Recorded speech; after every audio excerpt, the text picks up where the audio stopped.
Thank God it is Friday and welcome to Politics Spotlight. Women are systematically underrepresented in decision-making processes. There were few women in political and leadership spaces in Nigeria. Of course, there were 7 keen and courageous female politicians who have indicated interest to break the bias against female presidency in Nigeria by aspiring for the office of the president in the forthcoming 2020 general election.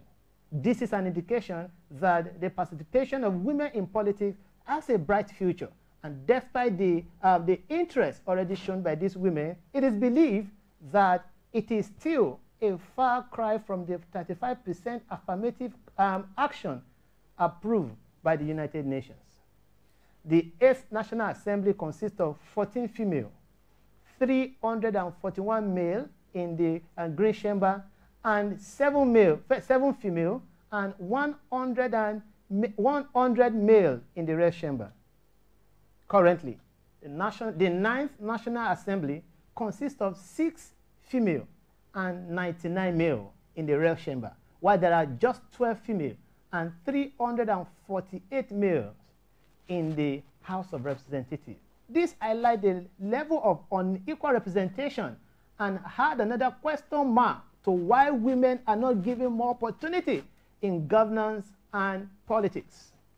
On this episode, we want to examine the exclusion of women in Nigerian political industry. And on the program today are 2 young at heart ladies. Of course, Mrs. Nourat Ademokun Babs-Olorunkemi. She is the Southwest President, Women for Equity and Fairness Organization of Nigeria, WEFON. Of course, the organization is also known as Women in Politics. And of course, Mrs. Foluke Ademokun. She's the Executive Coordinator at Joke Aisha Afolabi Foundation and also a gender equality advocate. Of course, you know, I am Olanrewaju. Of course, the program continues after this time out.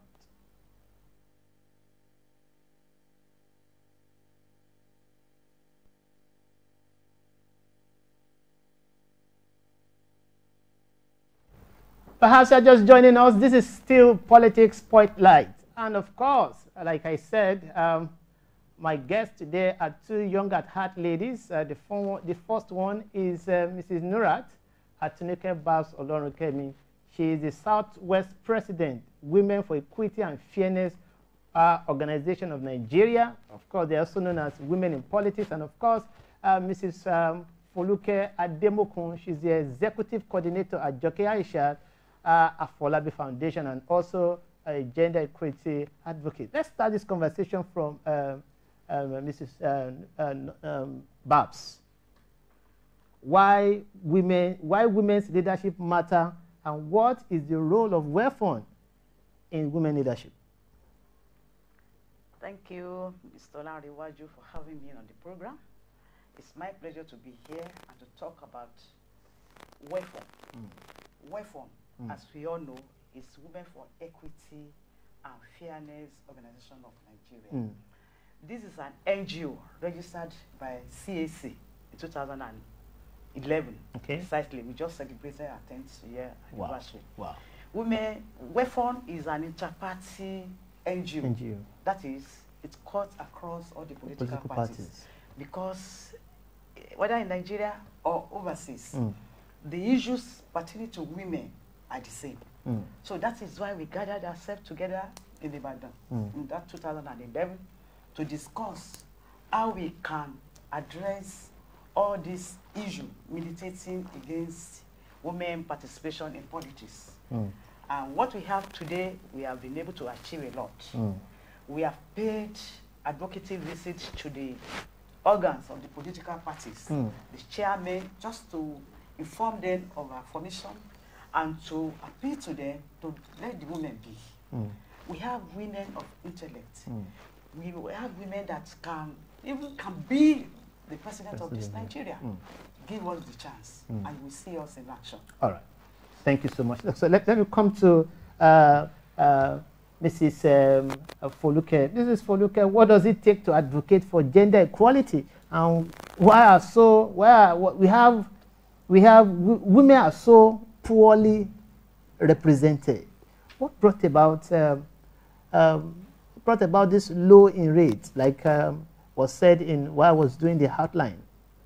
Yeah, thank you so much for having me. I'm glad to be here. I like the fact that you have asked the question, what does it take, to address the issues of inequality in our society in terms of advocacy. I think it takes all of us because it started right from the socialization process. When you have a boy, you have a girl as children, some people think that because you are a boy, there are privileges that you should enjoy that girls should not. If you will recall, in the times of our grandfathers, you will see that sometimes they kept girls at home while the boys, went to school. Yeah. And some people have carried over that mentality, even up to this moment. That's why the president of a country will say, women are to be in the other room, to be in the kitchen. Some people still have that mindset. It's a bias that we must break. So it takes effort to break that bias in terms of socialization, because over time, it has been proven that your sex, either as male or female, does not necessarily have any impact on what you become or what you contribute to society. It is the socialization process. It is the way society have fitted men and women, boys and girls into a box. That is the problem, and that is what we need to break. And this comes in terms of culture, in terms of attitude, and in terms of practices within our society. So if we need a change, we must be willing to break that. That's what it takes in terms of advocacy, to break patriarchy, to break the culture that limits one aspect of the human population not to fulfill potential. So that's what we need to work But at. women are poorly represented when it comes to governance and politics. Yeah, what brought about it? They're poorly represented because at the point you are giving choices to people, you do not give them that choice. For instance, let's start with education. If a woman is not properly educated, the propensity of her getting into office will be limited. So society has already conditioned her, to that. And in terms of access to finance, if you have a wife now and you say she should be a housewife, that she's condemned to the kitchen and to the bedroom, to the other room, where will she earn something from? Politics takes money. And even our society, if you see a woman going to politics, the stigma, oh, she's a prostitute. So we need to change all, that mindset. That's why you don't see women, the society itself is not supporting women candidacy. The political parties themselves, they are not supporting women candidacy. If you look at the top echelon of party chieftains, they are mostly men. What role do they create for women? They make them women leaders. So those are the things we need to look at what is happening, and we must be determined to change. Why would you, confine women to the position? Can't a woman be the chair of a political party? So this I think we need to rethink, because women are doing well, and I'm so glad this conversation is coming at this time. I was looking at YouTube and some other social media, and I saw Toby Loba, the girl that has just won the world athletics champion in the I think a pentathlon or something like that. She got a gold medal. That is what hard work takes. And when they were reciting the national anthem, tears were dropping. I was almost all over Nigerians were also weeping with her. So when we talk about the heroes of our leaders past, please let us remember those women who sacrificed their opportunity to go to school. They did not go to school for some men to go to school, and those men are leaders. So those are our heroes. That was what came to my mind, that some women, and even for that to be Loba, if you look at her, I don't know her history, but I would not be surprised. She was locally bred up. She's from the effort of her mother. If it was the effort of a mother who said no to the bias, no to the challenges of life. So that's what it takes. It takes a society, it takes a community to raise a child. All right, let me throw it back to the Southwest president of WEFON. You mentioned that women globally has the same issues. What are these issues? That's number one. Then number two, of course, the last election, the last primary of particularly APC, considering the amount of money to purchase the nomination form, we still have one woman who got to that level. What did Women Food, WEFON, other organizations, what did they do to rally around her to make sure that she secured the ticket as at that time? Well, thank you very much. You know, Nigerian politics is highly monetized. And women don't have much money as the men. And those women that have raised it up to emerge at their various parties, they have done so with the support from some of the NGOs, from support from their husbands, support from their communities. Because we have seen a case of a woman who aspired to be the president. The community, our community in Delta State, provided her with funds to purchase the nomination forms. But when she was made to present a program, yes, why she's vying for that position, she didn't seem serious about her presentation. So Nigerians don't take her serious. Well, you won't blame her. This is a guy that has started at a very early age to get involved in politics. She had contested for a House of Assembly seat in Etiosa. She didn't win. She has done so many programs for women to raise them. And this one, for her alone to come out to vie, is a plus to womanhood. She has tried, and I love my heart for her. Next time, she will be more articulate in going about her aspiration. All right, thank you. Let's quickly visit history. In the early 60s, Yes. we have a few number of people, women, Yes. who showed keen interest in contesting for office of the president or the governor. But between then and now, we have people we have women who are showing interest.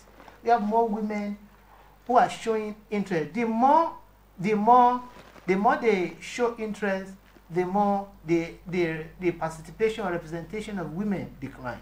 What brought about it? Well, you know, it has been stated by my colleague here. There are so many factors that are militating against women. Number one, the home front. Before you can go into politics, you must take permission from your husband. Are the husbands willing to support us? Unlike me, I got the permission of my husband when I started at a very early age. And up till now, he's still supporting me. But not so with so many other husbands around. That is number one. Number two, like I mentioned, the fund is not there for women. We don't have as much, and we don't have landed properties to sell to get money. Men can go to any length to source for funds. They have properties which women don't have. So that is now another matter. Then the society itself is not friendly with the women. They believe, like he mentioned, your position is in the kitchen or the other room. So they don't want to see, they don't want to hear women speaking. They will tell you, are you supposed to be heard outside? You should go back to the kitchen. That is one of the militating factors too. Let me chip in this before you. I know you want to say something. Yes. Of course, there are certain women who have been given opportunities to lead. Yes. For more importantly, in the House, in the National Assembly, who failed. Now, what is your take on that? That's number one, Mrs. Foluke. Okay. What's your take on that? Then number two is that she said she talked about women don't have money.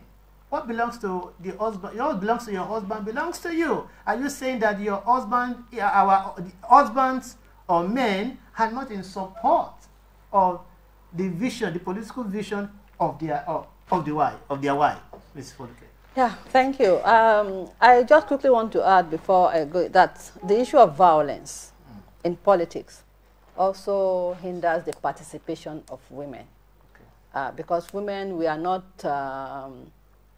violent animals. Okay. And when you see violence in politics, people killing others and nothing is happening, there is no prosecution. You will not find, women, there.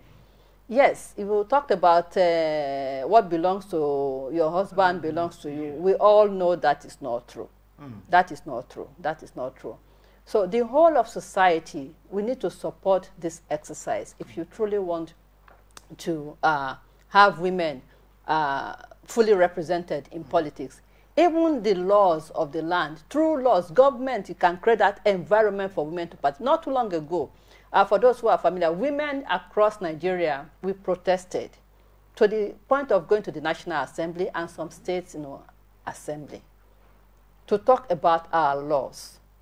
That this 35% affirmative action that you mentioned must be enforced because Nigeria is a signatory to some of the, international protocol that support 35% affirmative action. You cannot just go. When they say a country should come, Nigeria will go. They will sign the documents. But in terms of domesticating those, they will fail. Nigerians signed to it. Nigeria is part of the Beijing Platform for Action. We recognize that instrument. So we must, in our own laws, also recognize that the 35% affirmative action for representation and for elective, posts. But it was thrown out by the National Assembly. They promised they were going to revisit it. Up until I speak, they have not. So I'm using this occasion to call on the Speaker of the House of Representatives that please, it is time for you to go back. It's not a good thing that we don't have credible leaders. Credibility is very important. We see what is happening in other countries, in the United Kingdom. When you are not credible as an officer, it's only in Nigeria that you are not credible and you still remain in office. It is not done. So it is not just for women. Men also should support it. It's time for us to begin, to hold our leaders accountable. There must be effort for accountability and transparency in governance. And it's not only for women to do. It is also for men and women. When you go to vote, look at the value people are adding. One thing that I noticed, if you're a businesswoman, a man will not say because you are a woman, I will not buy things from you when you are adding value. And I've also noticed, if you are a spiritual leader, if maybe you are a Mama Alawo or whatever you want to call it now, and people know that you can see vision, that time they won't say, this one is a woman, I won't go to it, because they recognize the value. Let us also transfer the same value into politics, particularly in the Southwest. We recognize, we appreciate, we reward women who are industrious. I don't know why we are changing. Women have sacrificed their lives. We heard about the myth of Olurombi and all that. Even forget about all those myths. We have seen in modern times how the Fumilayo Ransome Kuti, helped to turn the Madam Tinubu's of this Southwest. So what is happening? Are we saying women don't have the capacity? We recognize that they have the capacity. Even in modern times, we just mentioned a young girl now that was through private efforts. So let us begin to recognize value. If government is not going to shift, as people, as society, we should be able to say, no, government, this is what we want. We have done it before with our Allah fins. When they misbehave, we stand up and say no, and they listen. But now everybody, because of money, and I know that why women are not supported, it's just because of corruption. You said something now that women that were elected, they didn't meet up to expectation. It was because they were women. What men did, when you talk about, particularly let me make reference to Speaker Ete, what it is she did, she bought things that, what have you been hearing about these, the legislators? You have heard worse things. But because they are men, they contain them. We know that when women come into office, accountability, probity will be higher. And that's why some men are afraid. How about the former Minister of Petroleum, Alice Maduke? what can you say about, don't you think a case worth disqualifying? I'm going to throw that question to Mrs. Olanrewaju. What brought about this disqualification?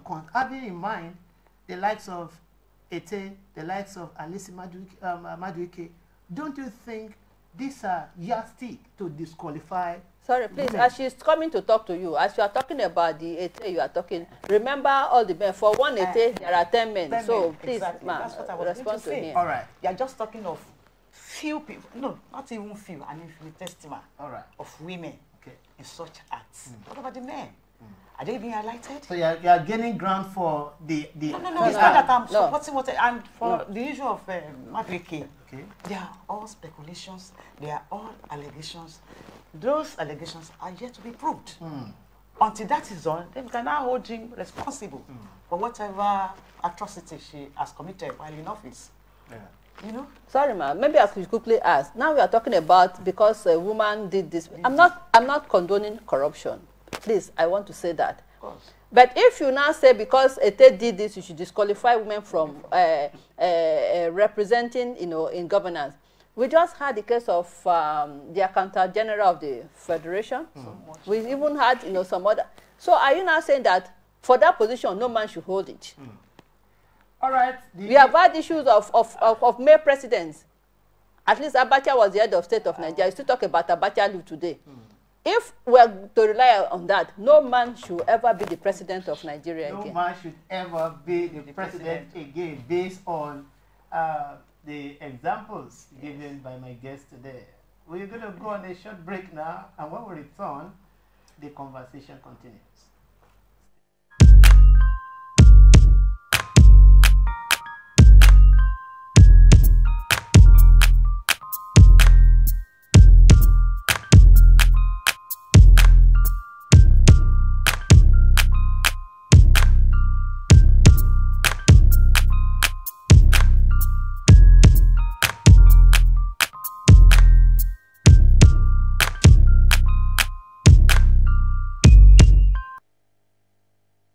Perhaps I just joined you now. It is still Politics Spotlight, and of course, I have two young at ladies here. One of them is the Southwest President of Women in Politics, and of course, Mrs. Foluke Ademokun also is the Executive Coordinator at Afolabi Foundation. Before we go on that break, you were talking about, you were given instances of you talked about of 10 men, you have of 10 corrupt men, we have 1 woman. Mrs. Foluke, what is the basis of this disqualification? Of what? The disqualification of women. Before we go on the break, you were talking about that women were disqualified, and of course we talked about the issue of Alice Maduike. Don't you think it is strong enough to say that no women will step into Aso Rock again? No. I think we have already trashed that. Right. You can't say because one woman. That would be jungle justice at the first instance. And even if we are going to use that yardstick, we have already agreed that no man will ever hold any position, not even the presidency, in Nigeria. Because for every 1 woman, it would even be conservative to say 10 women. For every, how many women are there? For every one woman that you found corrupt, then you must have found 100 men, are very, very corrupt. And we have seen it. We have seen different things. We saw when the senators were arguing among themselves, okay, no, leave that on public television. Okay. So if let's talk about the issue of the women and the family.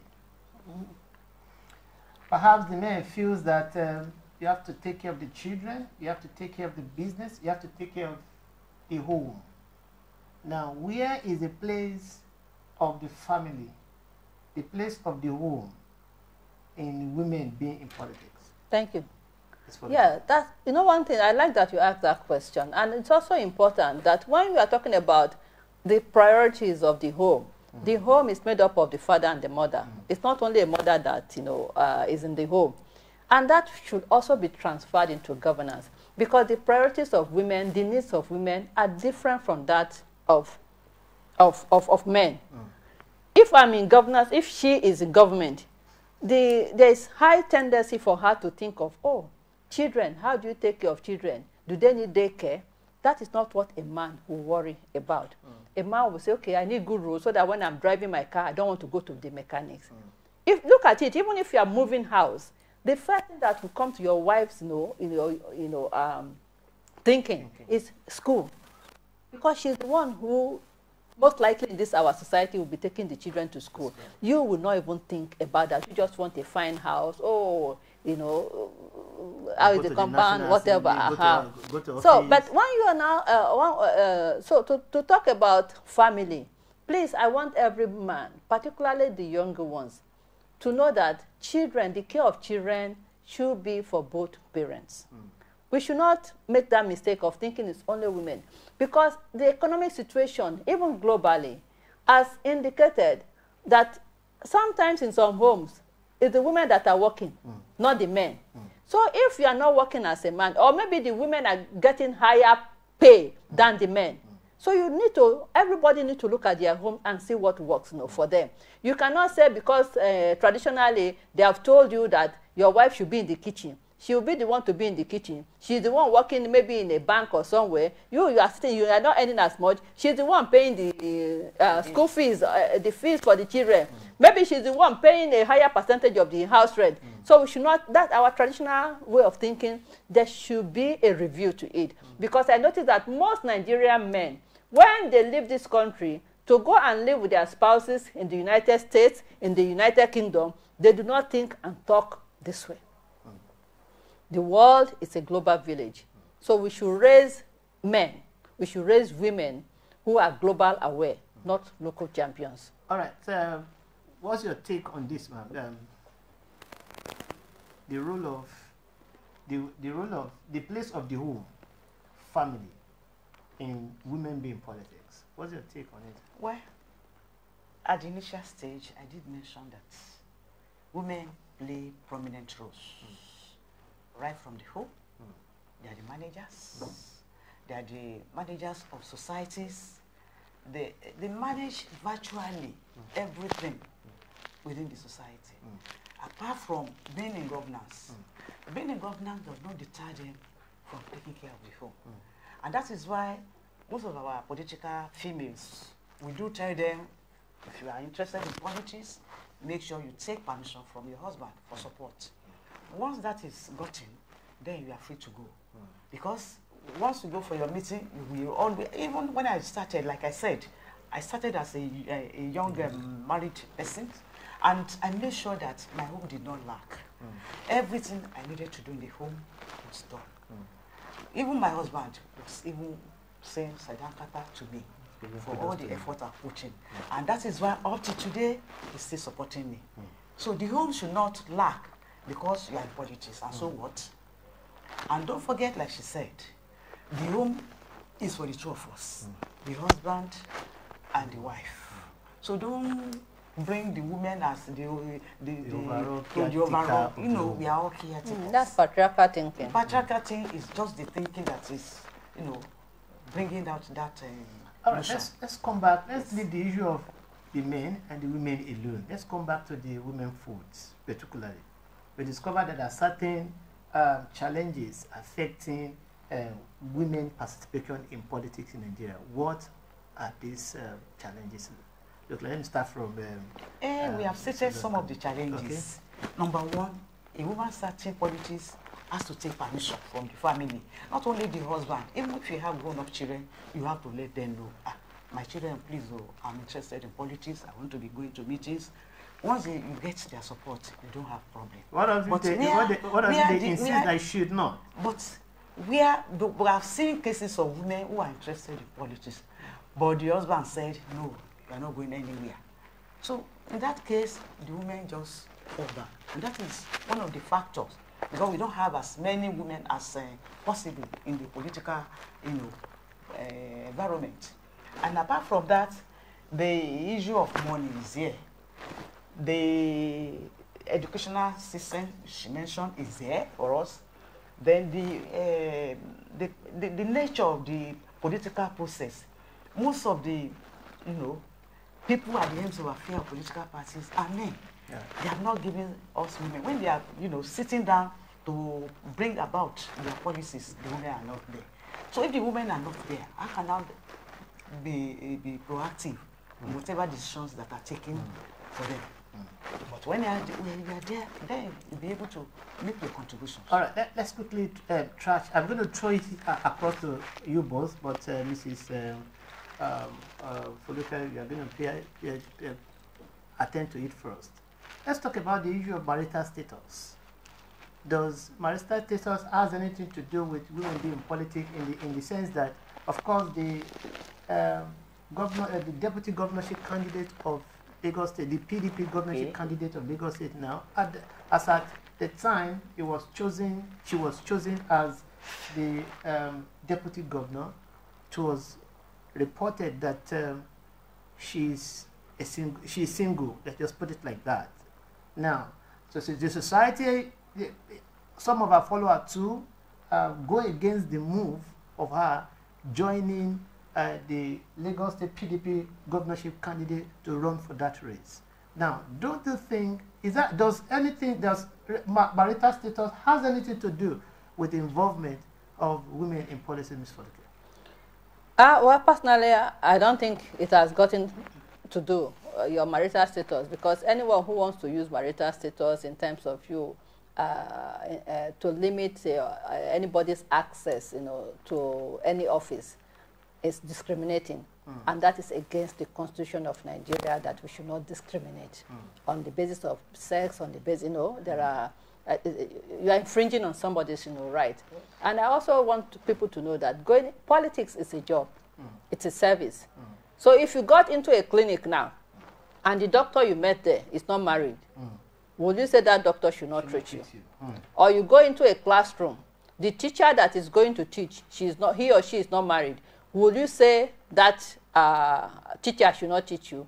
If you entered into a bus now and the driver is not married, will you say that driver should not drive you? If the answer to that, all of this is no, it means you cannot say on the basis of somebody's marital status, they cannot aspire to any office. Okay, Mrs. Babs, what do you have to say? Because we need to post it now. I quite agree with that. All right. The issue of Funke Akindele, I'm in PDP, okay, and she has come as our deputy governorship candidate. So be it. And you're ready to work with her? We are ready to work. We are already working with her. All right, let me, I'm also going to throw this to you. At the moment, countries like Rwanda, South Africa, they use something like something we call quota system to pave way for women representation in politics. In Rwanda, over 50% of political positions are held by women. Do you think, would you call for such quota system? Can it work here in Nigeria? It can work. Okay, how? This is how it's going to work. Okay. We have some women NGOs. Okay. We are already on it. Okay. We are already meeting to request for quota system. For instance, in Lagos State, we have 3 senatorial areas. We are advocating that at least one should be added to make it 4. So that one that is added for females is for females. No other person, no other man or whoever can contest that position. That is in the House now. And I hope on the long run... That's Lagos House of Assembly. No, the National Assembly. It's a national issue. Okay. Yes. Now, Ms. Foluke, what's your response to that? Quota system. It's working in Rwanda, it's working in South Africa. Quota system work in Nigeria and how? We have already started quota system in Nigeria. The federal character principle is based on quota system. When you say, oh, if you want to give appointment, some people must come from the north, must come from this, that's already at work in Nigeria. But now, because of culture, because of, maybe I don't want to use the word hatred for women. That's why now we are talking about quota system, to to promote gender inclusion, and people are thinking it will not. It's already in existence. The federal character principle is based on quota system. So I don't see why it shouldn't work. Even the Southwest state, at some point, they were doing what they call twinning. That when you have somebody, a male, as maybe a governor, you have a female as deputy governor. So we have already put some things, in place to promote or to encourage gender inclusion in governance. So it will work. If we want it to work. All right. Before we allow you to go, I'm going to put it across to you, Ms. Foluke. Ms. Foluke, you're going to take it first. Why, Ms. Bass, take her home. How can the problem of representation be solved, and what is your word of advice to the Nigerian government, to the state government, or to people in governance as we prepare for 2023 general election? Well, how do we promote inclusion in governance? It's first at family level. Okay. Because it's from the family you go out to vote. We must be having conversation about that. And we must be focusing on value. It will be foolhardy for you to see a woman who will add value to governance, who you know is credible, and because she's a woman, you think she cannot do the job. And I also want to appeal to political parties. All this one that we are talking about government, it is not the function of government, it is the political parties. If you as a political party, you brought out women and men equally, nobody will say, no, take them back. So more of this, as much as we blame government in terms of the enabling environment for inclusion to thrive, I think the fault is in the political parties, and they have to do something about it. They should not confine women to the position of women leader. They are not going to lead women. They are going to lead the whole of Nigeria, or the whole of a state, or the whole of a local government, if we choose. Thank you so much. Ms. Bass? Well, the government, there should be the political will of government to implement our 35% affirmative action. That one will give us a good start in the scheme of things. But where you deny us, it means we are not ready to include us in the political process of this nation, which will not augur well, because men and women should have equal rights and equal opportunities to participate. Thank you so much. Thank you so much, Ma. Thank you so much, Ms. Bass. Thank you so much, Mrs. Foluke. I also want to thank you for joining us on this episode of Politics Spotlight. You've heard it. There is need for government for government, more importantly, political leaders, to wake up to responsibility in terms of women inclusion in politics. And of course, it is still early. More can still be done. It is not over. Yeah, more can still be done. Yes. So the women forward are saying that more can still be done. It is not yet. It is not over. 2023 general election is still about 5 months to come. So something can still be done. On this note, we want to say thank you for joining us on this episode, and I want to thank my guest, Ms. Foluke. I want to thank Mrs. Babs-Olorunkemi for joining us on this episode today. Until when I come your way next time, God bless Nigeria and God bless you.